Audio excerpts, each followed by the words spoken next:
नमस्कार, मैं हूं हेमेंद्र शर्मा और आप देख रहे हैं एमपी राउंडअप। मध्य प्रदेश के मुख्यमंत्री डॉक्टर मोहन यादव के कार्यकाल के 100 दिन पूरे हो गए हैं। वैसे तो किसी भी कार्यकाल को मापने के लिए, उसका विश्लेषण करने के लिए 100 दिन बहुत कम समय होता है, लेकिन एक डायरेक्शन का तो पता चल ही जाता है। तो 100 दिन बाद कम से कम ये तो पता चल ही सकता है कि डॉक्टर मोहन यादव की सरकार किस दिशा में जा रही है। और क्योंकि डॉक्टर मोहन यादव जो हैं, शिवराज सिंह चौहान जैसे दिग्गज नेता को रिप्लेस करके मुख्यमंत्री बने हैं, तो बहुत सारे बीजेपी के नेता, बीजेपी के अंदर ही जो नेता हैं, वो ये आस लगाए बैठे हैं कि कोई गलती होगी और हो सकता है लोकसभा चुनावों के बाद उनकी किस्मत जो है खुल जाए। वैसे शिवराज सिंह चौहान खेमे के लोगों ने भी अभी उम्मीद नहीं छोड़ी है। मोहन यादव ने अपने 100 दिन के कार्यकाल में बहुत सारे महत्वपूर्ण डिसीजंस लिए हैं। उन्होंने बीआरटीएस को भोपाल में और इंदौर में खत्म किया है, जिसको करप्शन का एक बहुत बड़ा नमूना बताया जाता था पिछली सरकार का। और भी बहुत सारे निर्णय उन्होंने लिए। तो समय यही है बात करने का कि क्या मोहन यादव अपनी छाप इन 100 दिनों में प्रशासन और शासन पर छोड़ पाए हैं या नहीं छोड़ पाए हैं। और बात करने के लिए हमारे साथ इस समय मौजूद हैं senior journalist mister Deshdeep Saxena. Saxena ji, आपका बहुत बहुत स्वागत है। देशदीप, सबसे पहला सवाल तो यही है जो मैं अभी भी कह रहा था कि क्या मोहन यादव इन 100 दिनों में अपनी छाप इस एडमिनिस्ट्रेशन, शासन प्रशासन पर छोड़ पाए हैं कुछ? देखिए, बिल्कुल छाप तो छूटी है उनकी, लेकिन मैं जो आपने कहा था उसको मैं पहले रिपीट करना चाहूंगा कि 100 दिन बहुत कम समय होता है किसी भी नेता या सरकार का आकलन करने के लिए, उसका प्रशस्ति गान करने के लिए या उसकी आलोचना करने के लिए। 100 दिन का थोड़ा लैंडमार्क है, इसलिए 100 दिन का लैंडमार्क है। लेकिन मैं ये कहना चाहूंगा कि उन्होंने कुछ निर्णय लिए हैं, जैसे ऐसा लगता है कि वो क्विक डिसीजन मेकिंग में विश्वास रखते हैं। जैसे बीआरटीएस का आपने एक उदाहरण दिया। बीआरटीएस एक समस्या बन के रह गया था। भोपाल में एक ट्रैफिक कंजेशन होता था पूरे उस 19-20 किलोमीटर के दायरे में जहां बीआरटीएस फैला था। तो उसके 80% रोड जो है सिर्फ 10% व्हीकल्स या उससे भी कम व्हीकल्स इस्तेमाल कर रही थी। और एक भ्रष्टाचार का बड़ा, क्योंकि उस समय भी जब वो बना था उस समय पूरे देश में बीआरटीएस कहीं कामयाब नहीं हुआ था। जो विशेषज्ञ थे उन्होंने उसके खिलाफ एडवाइस दिया था, जनप्रतिनिधियों ने उसका विरोध किया था, लेकिन बावजूद उसके शिवराज सिंह चौहान ने उसको लाया था। किसी विशेष कॉन्ट्रैक्टर को उससे फायदा भी हुआ था। पहले बनाने में फायदा हुआ, अब तोड़ने में फायदा हुआ। तो मोहन यादव के इस डिसीजन से एक भ्रष्टाचार का जो पुराने सिस्टम में था उसको भी खत्म करने का शायद कुछ उन्होंने सिग्नल दिया है। हाँ, देखिए, भ्रष्टाचार तो खत्म हुआ नहीं। देखिए, भ्रष्टाचार तो तब खत्म होता जब आप किसी को पकड़ते, कुछ अकाउंटेबिलिटी बनती, वो तभी होती दिखाई नहीं दी। लेकिन जनता को राहत मिली है, सड़क फिर से चौड़ी हो गई है और जो ट्रैफिक की समस्या थी वो फिलहाल अभी दूर हो गई है। दूसरा मैं बताऊंगा तो क्या, देशदीप सॉरी आपको डिस्टर्ब कर रहा हूं, बीच में टोक रहा हूं, क्या बीआरटीएस को हटाने के बाद नेक्स्ट लॉजिकल स्टेप उस बीआरटीएस के लगाने में किसको कितना फायदा हुआ, सरकार को, प्रदेश को कितनी हानि हुई, इसका एक व्हाइट पेपर आना चाहिए, आकलन होना चाहिए इस बात का कि ये बीआरटीएस किन परिस्थितियों में लाया गया था, वो क्यों फेल हुआ। देखिए, वो क्यों फेल हुआ, आखिरकार जनता का पैसा था और करोड़ों रुपए की लागत, विशेषज्ञों के विरोध के बावजूद भी लाया गया था। और भोपाल में भला हो कि भोपाल में एक से अधिक बीआरटीएस उस वक्त प्रपोज थे जी, तो एक ही बना, वो भी पूरा नहीं बना। वो भी हमने देखा कि किन हालातों में लोगों को गुजरना पड़ा था उससे। कितने एक्सीडेंट हुई, कितने जाने गई और फिर कितने पेड़ कटे उस पूरे रास्ते में, जिससे पर्यावरण को नुकसान हुआ। तो बिल्कुल अभी जनता को राहत मिली है और हम चाहेंगे कि सरकार उस पर कुछ जनता को बताए, आकलन करके कि कौन इसके लिए जिम्मेदार था और क्यों ये एक फियास्को, विफल रहा ये। दूसरा निर्णय मैं ये बताना चाहूंगा कि जैसे पटवारी का उन्होंने निर्णय लिया, पटवारी की परीक्षा जो हुई थी, तो उसमें ऐसा कहा गया था कि भ्रष्टाचार हुआ है और एक बड़ा स्कैम है वो। लेकिन उन्होंने एक निर्णय लिया कि नहीं, अभी तक जो जांच हुई है उसमें ये हमने पाया है कि सब कुछ ठीक है, तो पटवारियों को जिनका सिलेक्शन हुआ उनको पोस्टिंग दी जाए। तो लोगों को नौकरी मिली, आस लगी लोगों को, मतलब पिछले बहुत समय से आस थी कि नौकरी मिलेगी। लेकिन एक शिवराज सिंह सरकार उसको लगातार लटकाए हुए थी, पहले चुनाव के बाद और फिर चुनाव के पहले और फिर बाद तक।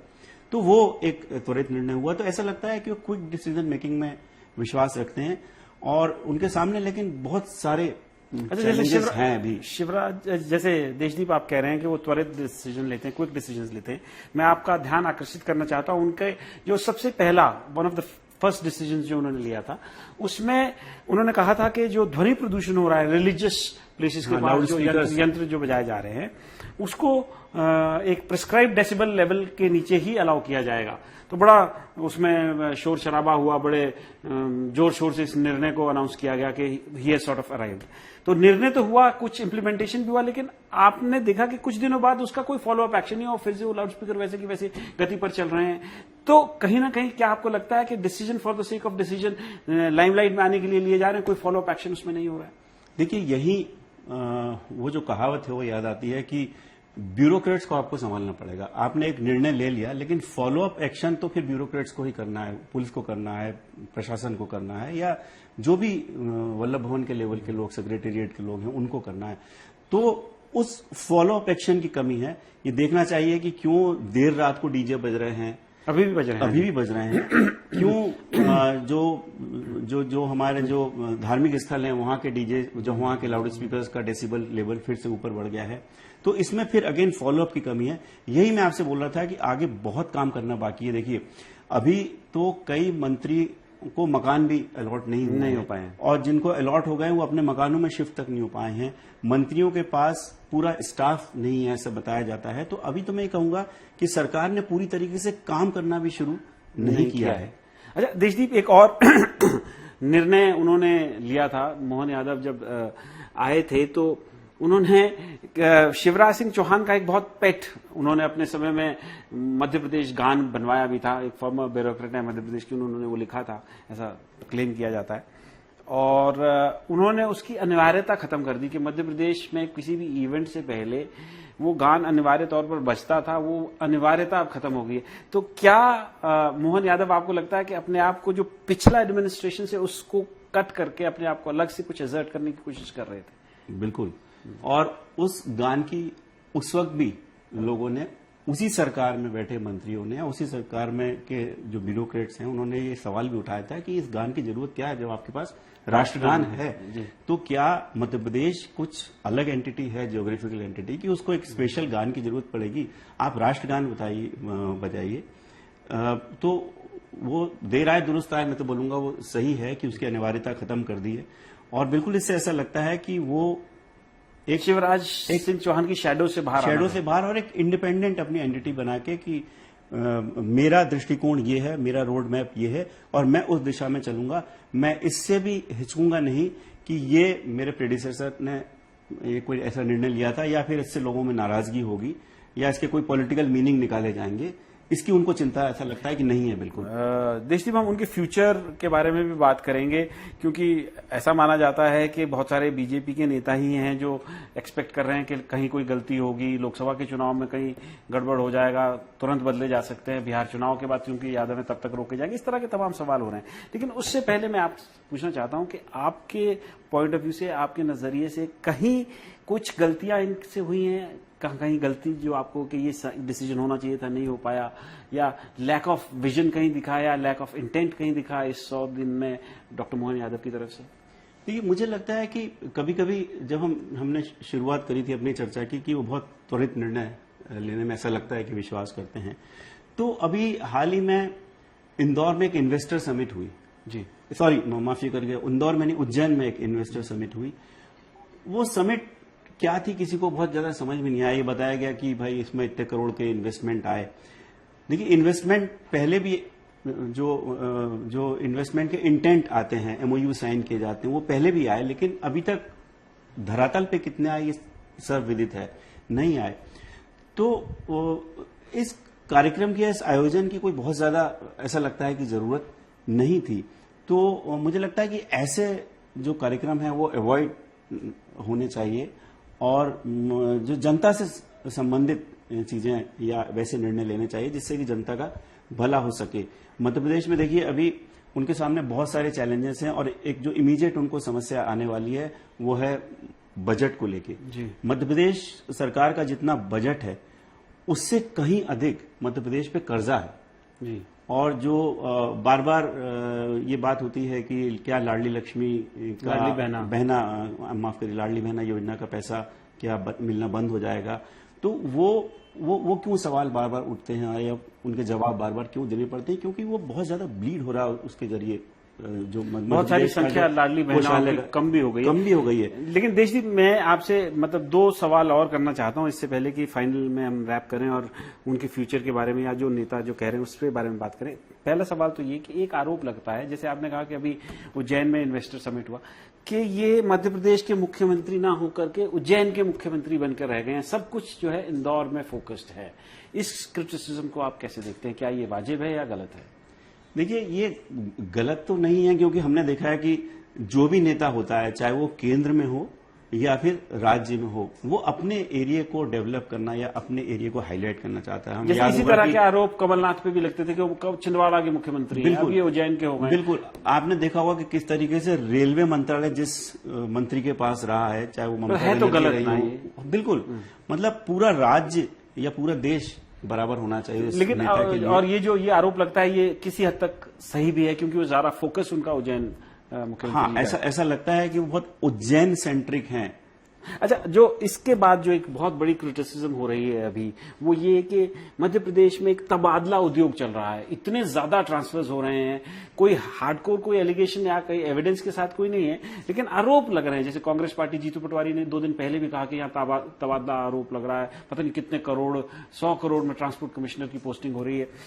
जो आरोप कमलनाथ के 15 महीने की सरकार पर लगे थे, वही आरोप मोहन यादव के ऊपर भी लग रहे हैं। एक ऑफिसर की एक पोस्टिंग 4-4 बार हो रही है, ट्रांसफर हो रहे हैं।